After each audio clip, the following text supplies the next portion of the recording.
Hello दोस्तों, नमस्कार। आप सभी का स्वागत है हमारे यूट्यूब चैनल ETFM यानी ETF एंड मोर में। और ये मेरा टेलीग्राम चैनल है, आप प्लीज़ इसे ज्वाइन कर लीजिए। इसमें कोई किसी भी प्रकार के व्यर्थ के पोस्टिंग नहीं डालता हूँ मैं, और ना ही कोई एडवर्टाइज, ना ही कोई बेकार के लिंक। बस इसमें यही देता हूँ कि आज मैंने किस भाव पे कौन सा ETF खरीदा और कौन से भाव पे ETF को बेचा। और मेरे वीडियो जो मैं अपलोड करता हूँ उसको शेयर कर देता हूँ, जिसको देखना है देखे, और जिसके काम का हो वो तो ज़रूर देखेगा। और इसीलिए कह रहा हूँ कि ये आप ज्वाइन कर लीजिए। और आगे बढ़ते हैं हमारे इस टॉपिक पर।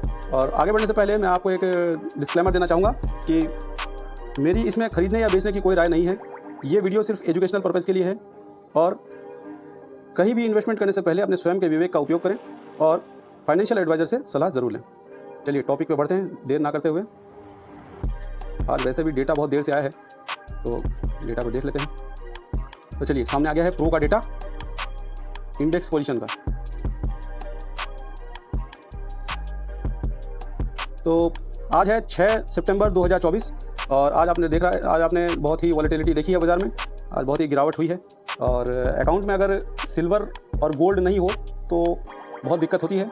इस बात का फ़ायदा शायद आज हमारे सब्सक्राइबर को हुआ है। और नए सब्सक्राइबर से मैं यही कहना चाहूँगा कि भाई देखिए कि इक्विटी ज़रूरी है।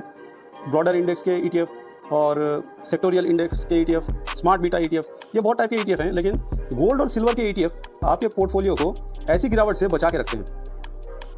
तो जब निफ्टी गिर रहा हो तो हमारा पोर्टफोलियो ग्रीन होना चाहिए या उसके अनुपात में कम गिरना चाहिए। खैर, ये हम बाद में बताएंगे, पहले आप प्रो का डेटा देख लीजिए। आज इन्होंने -2.32% की बिकवाली की है, और इनकी लॉन्ग पोजीशन 31.56% हो गई है। और आगे ये कितना डेटा है देखते हैं, FII का डेटा। ये है FII का डेटा। इन्होंने भी आज बहुत माल बेचा है, -3.41%, और इनकी लॉन्ग पोजीशन हो गई है 64.71%। आगे बढ़ते हैं। DII ने भी माल बेचा है, और FII, DII, प्रो, तीनों ने माल बेचा है, -2.66%, और DII की लॉन्ग पोजीशन इतने बेचने के बाद में हो गई है 35.76%। तो नए दोस्तों को मैं बता देता हूँ, ये है लॉन्ग का डेटा, ये है शॉर्ट का डेटा, ये है चेंज का डेटा जो डेली चेंज हो रहा है पिछले दिन के मुकाबले। और डेट तो आप देख के समझ गए होंगे। तो ये मैं डेली इसीलिए बताना पड़ता है क्योंकि रोज़ रोज़ नए नए सब्सक्राइबर हमसे जुड़ रहे हैं, नए साथी हमसे जुड़ रहे हैं, तो उनको किसी प्रकार का कोई कन्फ्यूजन ना रहे इसलिए। और क्लाइंट का डेटा आप देखेंगे तो दिल खुश हो जाएगा, क्योंकि अब क्लाइंट खरीदने पे उतारू हो गए हैं। क्लाइंट मतलब पब्लिक। इन्होंने आज 5.19% की खरीदारी की है, और इनके लॉन्ग पोजीशन 48.85% हो गई। तो ये अब खरीदारी पे उतारू हो गए हैं। और जैसा कि पिछले वाले स्विंग में हुआ था, पिछले वाले स्विंग में अगर आपने नोटिस किया हो तो इंडेक्स का जो पोजीशन है, जो डेली देखते हैं उनको शायद मालूम रहेगा कि FII जब माल भरने लगता है तब क्लाइंट बेचते रहते हैं। उनके पास पोजीशन कम होती रहती है, FII के पास ज़्यादा होती रहती है। और FII जब बेचने पर उतारू होता है तो क्लाइंट भरने लगता है, पब्लिक भरने लगती है। तो ये सिलसिला पिछली बार से हो रहा है, तो अब की बार भी शायद ऐसा ही हो, क्योंकि आज जो 5% से ज़्यादा की खरीदारी मैं यहाँ पे देख पा रहा हूँ पब्लिक वाले में, तो ऐसा लगता है कि पिछली बार वाली जो हिस्ट्री है वही वापस से रिपीट होने वाली है। तो ये तो हम लोगों ने देख लिया इंडेक्स में पोजीशन चारों पार्टिसिपेंट्स की, FII, DII, प्रो और क्लाइंट की, क्लाइंट मतलब पब्लिक। और अब हम आगे बढ़ते हैं डिलीवरी पोजीशन और वैल्यू पे। और आगे बढ़ने से पहले मैं आपको रिक्वेस्ट करूंगा कि वीडियो को लाइक ज़रूर कर दें और सब्सक्राइब कर दें, बेल आइकन अवश्य दबा लें, और हमारे टेलीग्राम को भी ज्वाइन कर लें। और यूट्यूब पे जब मैं यूट्यूब का स्टूडियो खोल के देखता हूँ तो उसमें दिखाते हैं कि भाई कि आपके वीडियो देखे तो बहुत जाते हैं, लेकिन सब्सक्राइब नहीं कर पाते कोई। तो ये क्यों नहीं करते, आपका कुछ समझ में नहीं आता मेरे को, कि देखने में जब इतना इंटरेस्ट आता है तो आप प्लीज़ मेरी मेहनत को कुछ फल तो दीजिए। आप प्लीज़ सब्सक्राइब कीजिए, सब्सक्राइब करने में क्या जाता है, और एक अच्छा सा कमेंट कर दें तो और दिल खुश हो जाता है। भाई को और क्या चाहिए। चलिए, खैर, आपका प्रेम और स्नेह वैसे भी बना रहता है, इतने व्यूज़ आप देते हैं। तो चलिए, हम लोग रोज़ की तरह पहले मैं आपको बता देता हूँ कि ये क्या क्या है, क्योंकि नए साथी हमारे साथ जुड़े हैं, उनको नहीं मालूम है कि मैं कैसे एनालिसिस करता हूँ। तो देख लीजिए नए साथियों, ये है ETF का नाम यहाँ पर, और ये वाला जो डेटा आप देख रहे हैं यहाँ पर, ये है डिलीवरी का डेटा, पिछले 5 दिनों का डेटा, ठीक है। और यहाँ पे आप देख रहे हैं कि बाइंग वैल्यू, बाइंग कितना पैसा किसी ETF में ज़्यादा लगा, उसके 5 दिनों का डेटा है। ऊपर ऑरेंज कलर वाले जो आप फीड देख रहे हैं, यहाँ पे डेट्स लिखी हुई है। आज 6 सितंबर 2024 है, ठीक है। तो देर ना करते हुए आगे बढ़ते हैं। हम लोग इसको जैसे रोज़ फिल्टर करते हैं कि बस खाली हमें ये बाय वाला शॉर्ट कर लेना है। बाय का मतलब ये होता है कि ये वाले जो 4 ट्रेडिंग सेशन गए हैं, ये वाले जो 4 ट्रेडिंग सेशन गए हैं, इसके मुकाबले ये वाला ज़्यादा है या नहीं। तो अगर ज़्यादा होगा तो यहाँ पे बाय लिखकर आ जाएगा। तो हमने ये सेटिंग कर रखी है, बस इसको फिल्टर कर लेते हैं।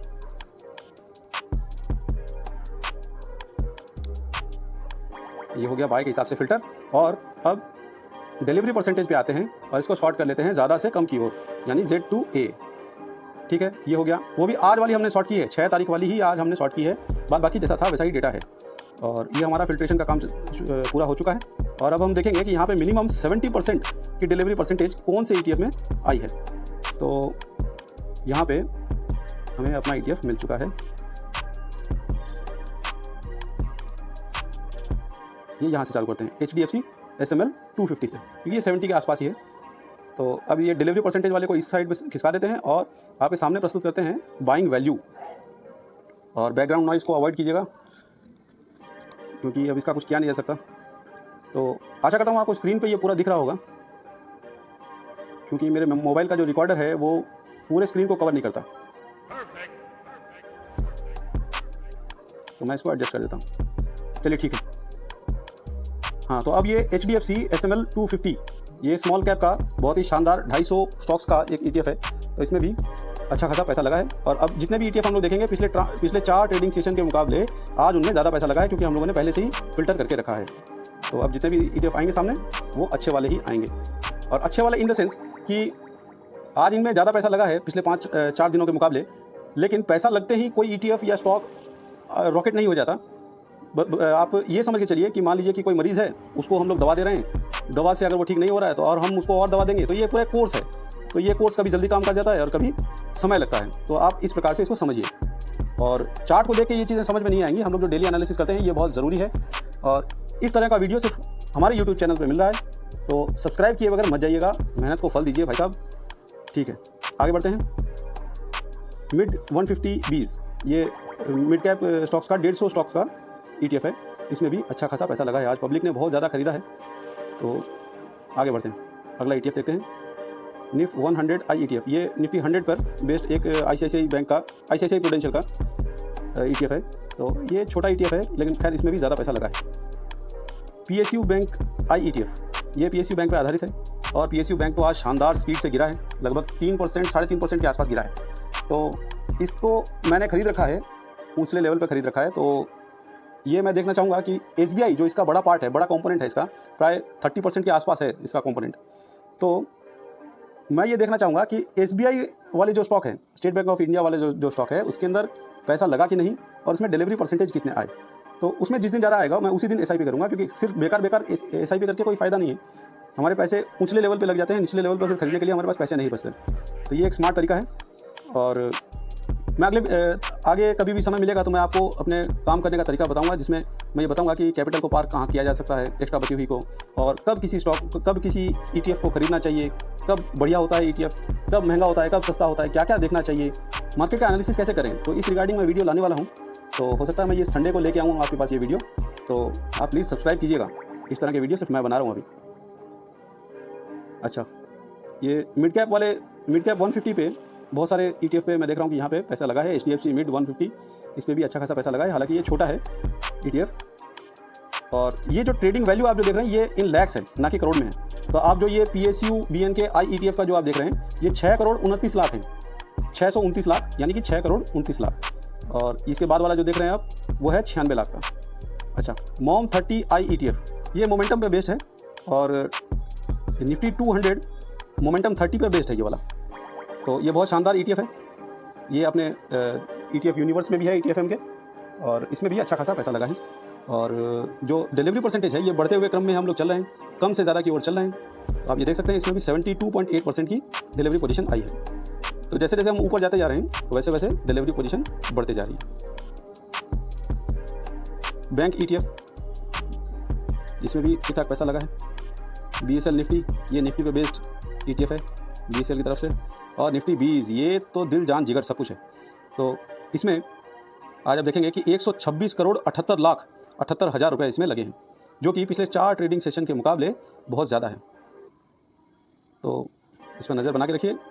मैं खरीदने या बेचने की राय नहीं दूंगा, क्योंकि मैं सेबी रजिस्टर्ड एनालिस्ट नहीं हूँ, और मेरे कहने से कोई खरीदा या बेची मत कीजिएगा, अपने फाइनेंशियल एडवाइजर से सलाह लेके ही करिएगा। और ALPL 30 I ETF, ये भी अच्छा है। ये लो वोलेटाइल ETF जो है निफ्टी 200 पे, उस पर बेस्ड है। तो बहुत ही अच्छा ETF है, ये ज़्यादा ऊपर नीचे नहीं होता। तो इस पर अच्छा खासा हम लोग भरोसा कर सकते हैं। बाद बाकी जैसा फाइनेंशियल एडवाइज़र बताए वैसा।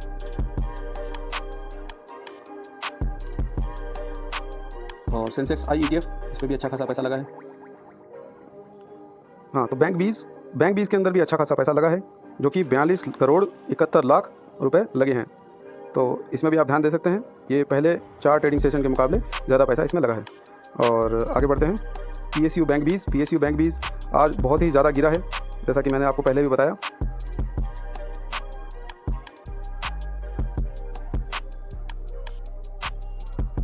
एक सेकंड मैं इसको सेटअप कर लेता हूँ।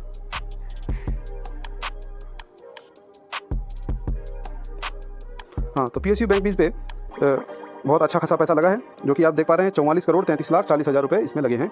और अच्छे खासे डिलीवरी परसेंटेज के हिसाब से लगे हैं। इसमें 78.43% की इसमें डिलीवरी परसेंटेज आई है। और EV इंडिया इसमें ये एक नया ETF है, और इसके अंदर आपका इलेक्ट्रिकल व्हीकल बनाने में जितने भी कंपनियां शामिल हैं, चाहे वो बैटरी बनाती हो, चाहे वो 2 व्हीलर बनाती हो या 4 व्हीलर बनाती हो, या चार्जर कंपोनेंट बनाती हो, या और कोई भी चीज़ जो संबंधित है इलेक्ट्रिकल व्हीकल से, उसकी कंपनियां इसमें शामिल हैं। ये बहुत ही बढ़िया ETF है, आप इसे देखिएगा। और इसके अलावा हम लोग जल्दी आगे बढ़ते हैं। इसमें निफ्टी 1, ये निफ्टी पर बेस्ड ETF है, इसमें भी अच्छा खासा पैसा लगा है, और ये पैसा जाएगा निफ्टी 50 पर। तो निफ्टी 50 पर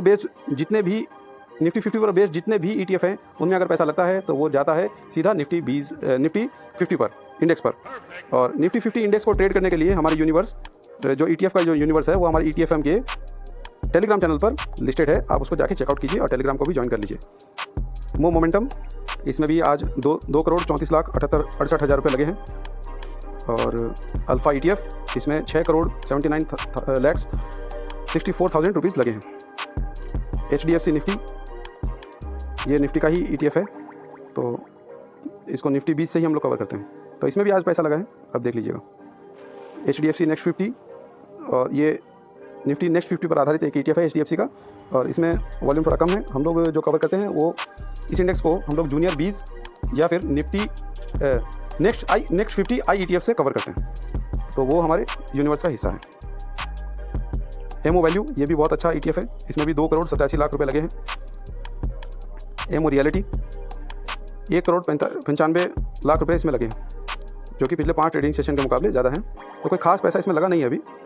तो ये ETF बहुत ही अच्छा ETF है, नया ETF है, जो रियलिटी पे बेस्ड एकमात्र ETF है। और इसकी पूरी डिटेल्स मैंने अपने चैनल में वीडियो डाला है, तो आप वहाँ पे जाके चेकआउट कर सकते हैं। और मैं इस वीडियो के अंत में भी इसको कार्ड के हिसाब से दे दूंगा, ताकि आप इस वीडियो के बाद उस वीडियो को देख पाएँ। HDFC मोमेंटम, ये भी मोमेंटम पर बेस्ड है, सेम उसी प्रकार का जैसे पिछली बार मैंने आपको अभी ETF दिखाया था। और स्मॉल कैप, इसमें भी अच्छा खासा पैसा लगा है, 7 करोड़ 25 लाख रुपए इसमें लगे हैं। और ये ETF स्मॉल कैप खास इसलिए है क्योंकि इसमें निफ्टी स्मॉल कैप 250 के स्टॉक्स हैं, वो भी क्वालिटी के 100 स्टॉक्स इसके अंदर हैं। मतलब पूरे 250 पे ये ट्रेड नहीं होता, ये इसके अंदर सिर्फ क्वालिटी के 100 हैं उस 250 वाली लिस्ट के अंदर से, तो इसको आप चेकआउट कर सकते हैं। और निफ्टी ETF, इसमें भी पैसा लगा है, तो निफ्टी 50 में ही पैसा लगा है। जैसा कि मैंने आपको समझाया कि गंगाधर ही शक्तिमान है, मैं ये हर वीडियो में आपको बताता हूँ।